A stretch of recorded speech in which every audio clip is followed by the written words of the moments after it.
Hey guys, and welcome to the Bayern View. Hope you guys are all doing well. Yeah, in today's video, we're going to be rating the. I couldn't find all the wire. Shut up, stupid watch. Honestly, this watch does it all the time. Hopefully, you guys are all doing well. In this particular video, we're going to be rating the Bayern Munich summer transfer window. Going through it all. Don't worry, I've got this all laid out and ready for you guys. I want to know your opinions though, so please let me know what you think. If you're going to enjoy, please do hit the thumbs up, hit the subscribe button. Sorry for the lack of content. If you haven't watched the Hansi Flick video that I did, some shit's gone down in the family, and I'm not getting into it on YouTube or anything like that. I'm not doing any of that crap. But I feel like crap because of that, and I also feel like crap because I have COVID at the moment. Fuck COVID, and fuck the situation, to be perfectly honest with you. But big love to all of you guys. Hopefully, you guys are all doing well, staying safe and happy, and so on. And again, like I said, we're going to be obviously talking about the window. So as you can see, window is closed, which it is at this moment in time. It is closed. As always, check us out on the socials above my head as well. Let's get into this video. So as you can see, the window is closed. I've got this little slide for you guys and we're going to go through it. So again, the transfer window is closed. I've got 25 slides and that's what we're going to go through and so on and so forth. I did this yesterday. So yeah, without further ado, let's get into this bad boy. So obviously, as you can see, it says window closed because right now the summer window is gone. Transfer window is closed. You can't bring anybody in or anything like that. And of course, you know, there's certain deals that failed, which we'll talk about, and so on and so forth. But we're going to be rating this window. Obviously, this is Thomas Tuchel's first summer window. Excuse me. And that's what we're going to get into. Bear with me 1 second. Let's have a drink. Right. So, straight away, people are going to be like, what the hell are you doing? Why does it say 3? Why does it say 0? So this is the team, right? This is the team, as you can see on the screen, that went against Manchester City when they beat us 3-0 in the Champions League. Now, I've highlighted this because we could talk about Bundesliga, we could talk about this and that, blah, blah, blah. But, Manchester City become champions of Europe. Firstly, mainly from coming out the group stage and all that crap. But like in the knockout rounds, obviously they beat us. You know what I mean? And I'm not saying that they won it because they beat us. Of course, they had to go for a Real Madrid team with all of their leniency. Obviously, it was a shit Real Madrid team and a shit Bayern team, but you still got to go and beat them. Credit is credit. Credit is where credit is due. They won the treble, and congratulations to them.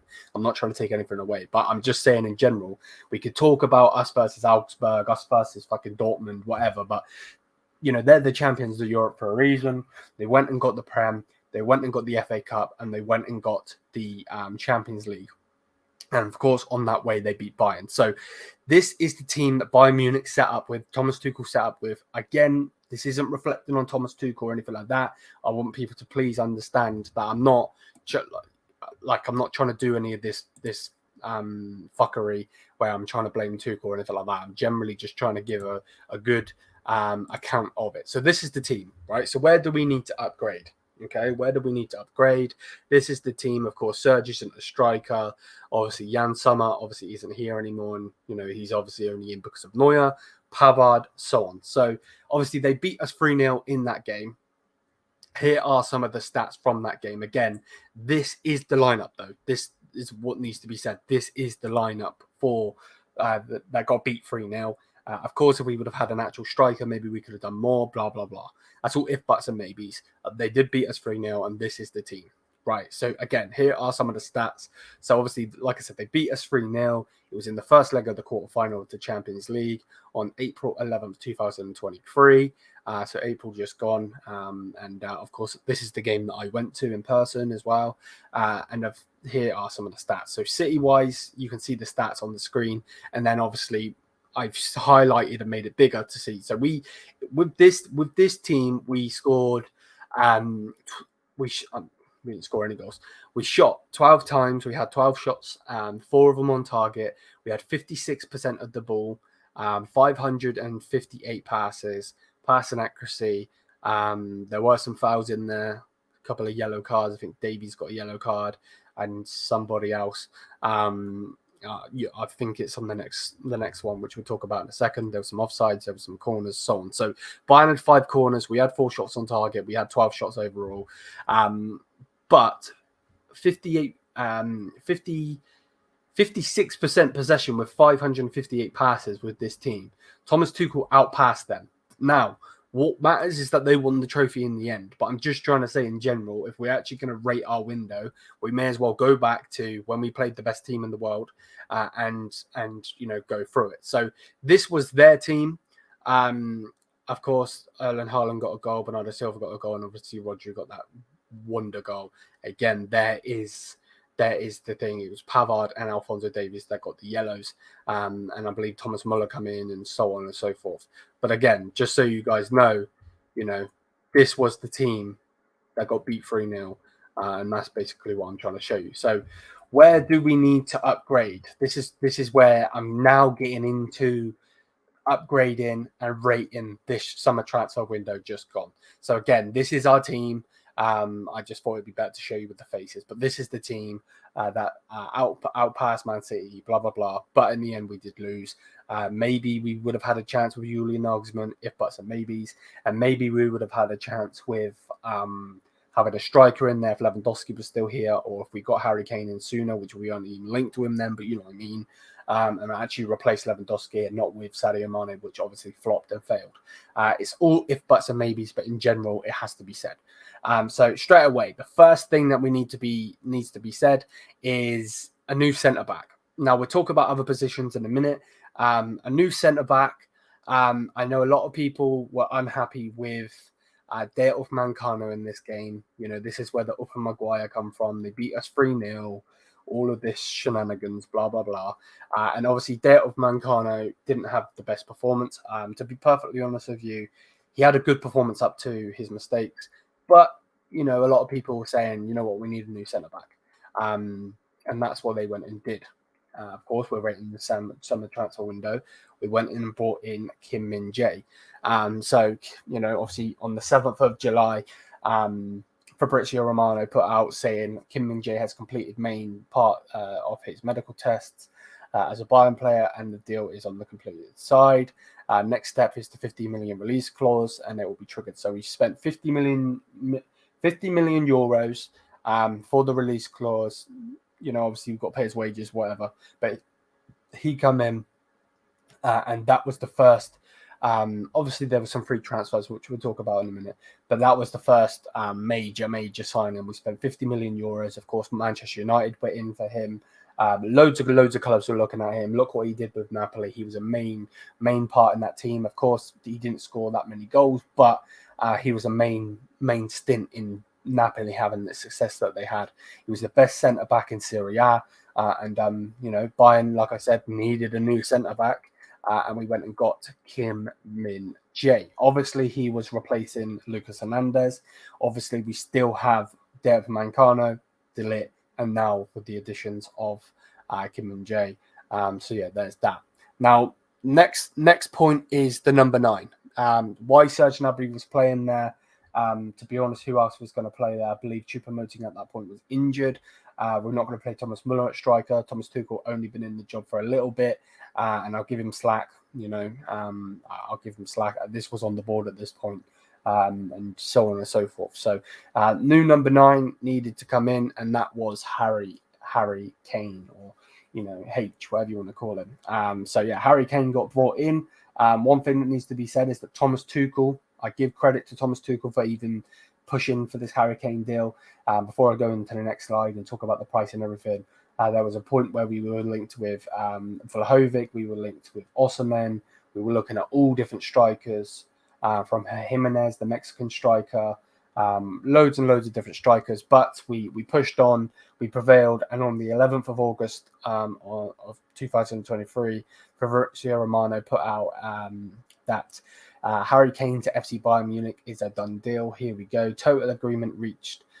Fee was 100 million euros guaranteed, plus 20 million add-ons.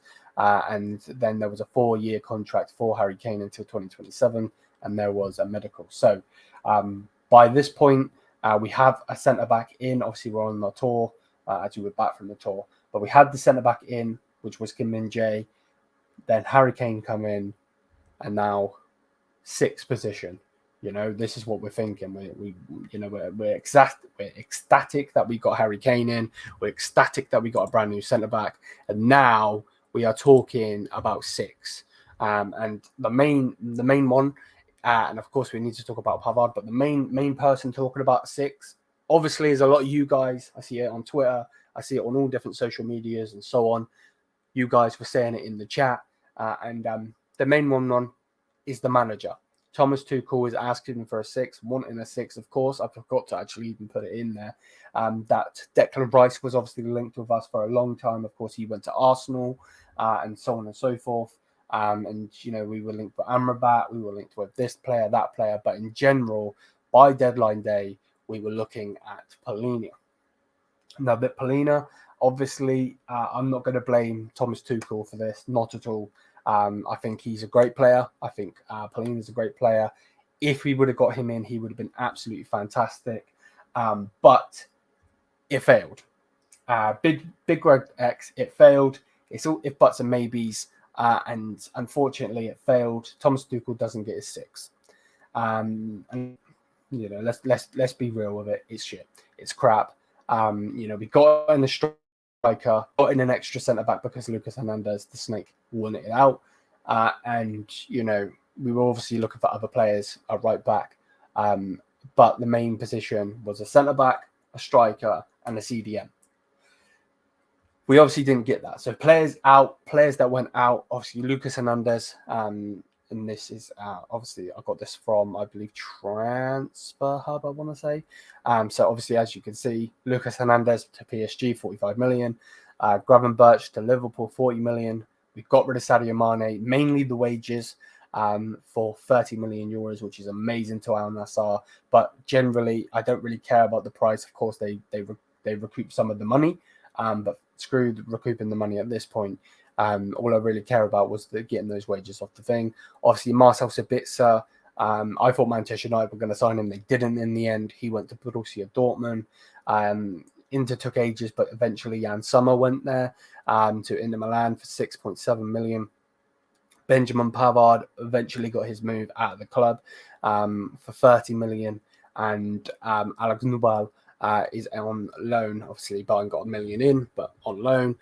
Tillman went to PSV for $1 million. Dynamo Zagreb, I believe they say it. Probably butchered that, most definitely. They got in Valovic, and then there's obviously certain other players. Daley Blind went on a free transfer. This lad went on a free transfer, and then there's just some loans for the likes of Stanisic, which still is a mistake to put him out. Obviously, Schink, I believe is how you say his name, the young goalkeeper, has gone out on loan. Van has gone out on loan, and Ibra's gone out on loan, and hopefully all four of those players can do well. Actually, 6 of those players, because obviously these 2 as well. So yeah, players in, arrivals, if you want to say. Bear with me a second. I need to have a drink. So yeah, that was the departures. So we got in a striker, we got in a centre back. We wanted a CDM, but it failed on deadline day.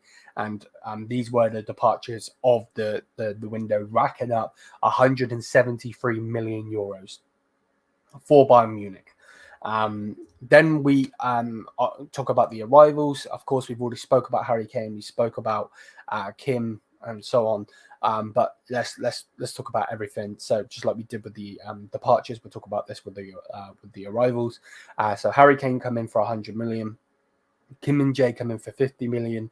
We got in Daniel Peretz. I probably butchered his name, but we got him in for 5 million. He's going to be an up-and-coming goalkeeper, Israeli, I believe. Hopefully I'm right by saying that. I don't want to offend anyone, but yeah, he come in. Of course, we got a free transfer of Conrad Lema. We got a free transfer of Guerrero.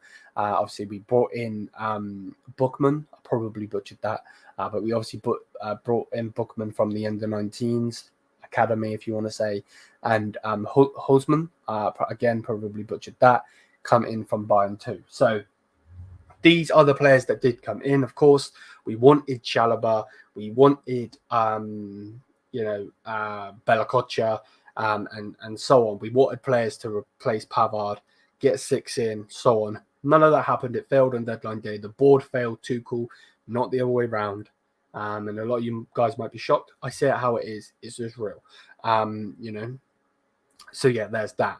So this would now be Bayern Munich's new team. This would be the team. Now, of course, the players that we brought in were these players. We'll rank him in a minute. We'll talk about it. But yeah, this would basically be Bayern's best 11 at the moment. Of course, I don't know when Mamono is going to come back. So this would be the best 11. Of course, you could put Serge Gnabry in there. You could put Thomas Müller in there. But if everybody is fit, this is the team that they go with. And obviously, I don't even know if Neuer is going to be back. So that's why I've still got Ulreich in goal. So yeah, we're going to rank Kim first, though. Obviously, the other players are already here, so there's no point talking about them right now. I'd give him a 10. Like it says on screen, I'd give him a 10. I think everyone wants this player.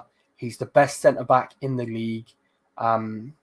Serie A, he was a major part in Serie A, and mainly, shall I say, major part for Napoli to win the Serie A.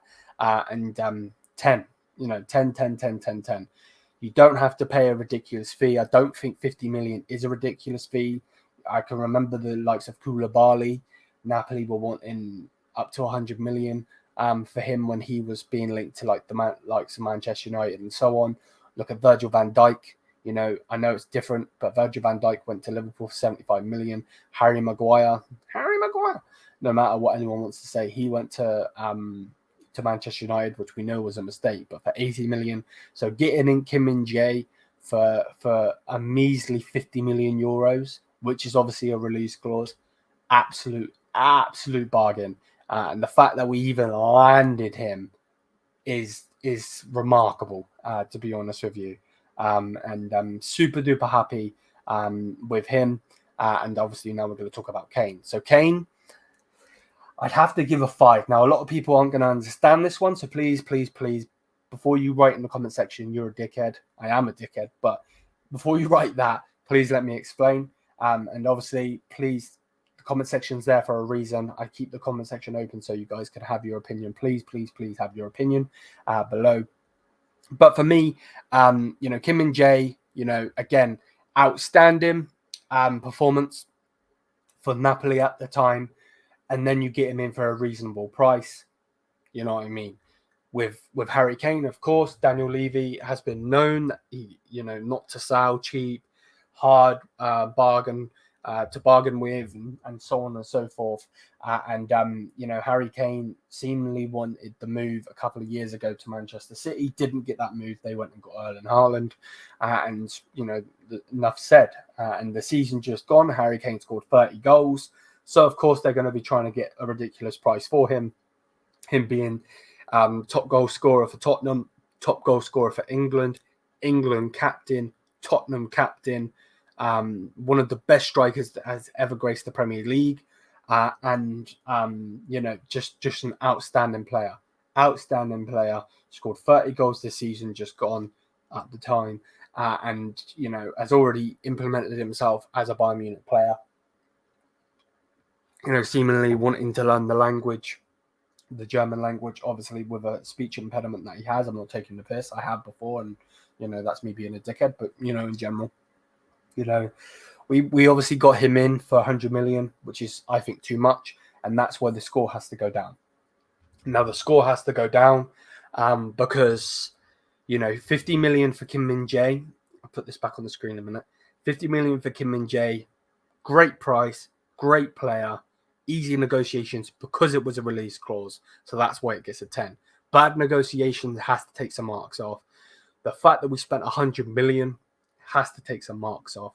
And to be honest, the only reason that I've given him a 5 is because he fits in and he is actually an out-and-out striker. And again, credit, and I'm clapping. I don't want to clap too loud to hurt you guys' ears, but clapping Thomas Tuchel, clapping the Bayern board. You went and got the man that Thomas Tuchel wanted and an actual number 9. We tried the bullshit of Sadio Mané coming in and whatever. All of that shenanigans can just go over there. But in general, the player, Sadio Mané, going up for the Ballon d'Or, whatever you want to say, a Premier League player, absolutely fantastic for Liverpool, comes to Bayern, did okay, but nothing special because and not his fault, but because Bayern board put him in to be a number 9 when he is not a number 9, nowhere near. And he was trying to replace the best striker that Bayern has seen in many, many years, Robert Lewandowski. Enough said on him, but that's what he was trying to do. So I have to give Kane a 5. I just have to give Kane a 5. Maybe I'm being nice. Maybe I'm not. Let me know what you guys think. But Thomas Tuchel, now, I know it's an outrageous photo. Generally, this was just the first photo I seen on my camera that I was on. And Thomas Tuchel, what do I rate him? I'd have to rate him a 5.2. No matter if I like his playing style or this or that, let's just take that out of account. Take that out of the way. I don't care about that right now. We're not talking about his play style or anything like that. We're talking about the players that he wanted to bring in. And I give him a 5.2. He got in Kim Min-jae. He got in Harry Kane. And that has to be that. And I think the fact of him saying, I need a centre-back, go and get it done. I need a striker. Okay, we don't know who the fuck we're going to get. Maybe we're going to end up with a winger, Kolo Muani, Sadio Mané all over again, and he dug his heels in, Bayern got him his man, and that needs to be said. He went in, not him personally, but he went in for the likes of Polina, Shalaba, Bella. That failed. You can't put that on this man. You can't put it on this man. It's easy to say it as someone that doesn't like him, but you can't put it on Thomas Tuchel. So 5.2, maybe I'm being harsh, and I haven't downgraded him for any other reason that we didn't get it, didn't get certain things in. Obviously, maybe I'm being harsh with the rating. Maybe it should be a 7. Maybe it should be an 8. Let me know what you guys think. This is just my personal opinion, Liam's personal opinion on it. And let me know what you guys think as a collective, as the Bayern View collectively, you guys and me. Let me know what you think in the comments. And man, be kind in the comments. But yeah, so that is what I would rate Thomas Tuchel. Hopefully, I'm still on the screen. I clicked the wrong button. There we go.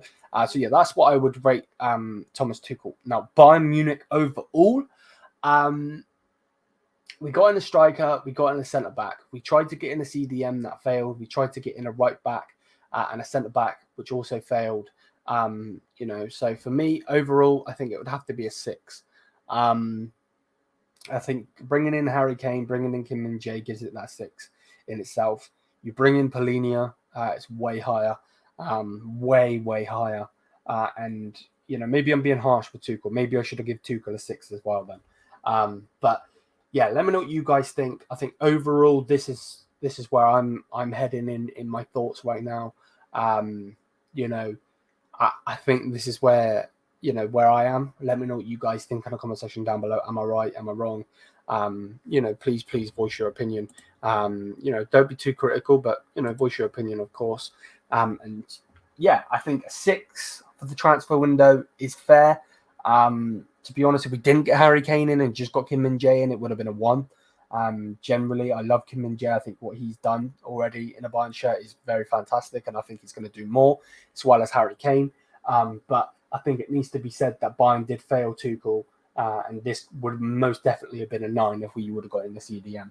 No matter with his playing style or anything like that. We're not talking about his playing style right now. What we're talking about is the transfer window, rating Thomas Tuchel's transfer window for Bayern Munich and so on. So yeah, that's basically that, guys. Let me know what you guys think. Hopefully you guys have enjoyed. Make sure to smash the thumbs up if you have enjoyed. Hit the subscribe button.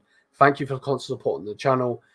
This is me rating Bayern Munich's transfer window. Of course, the international break is still on at this moment in time.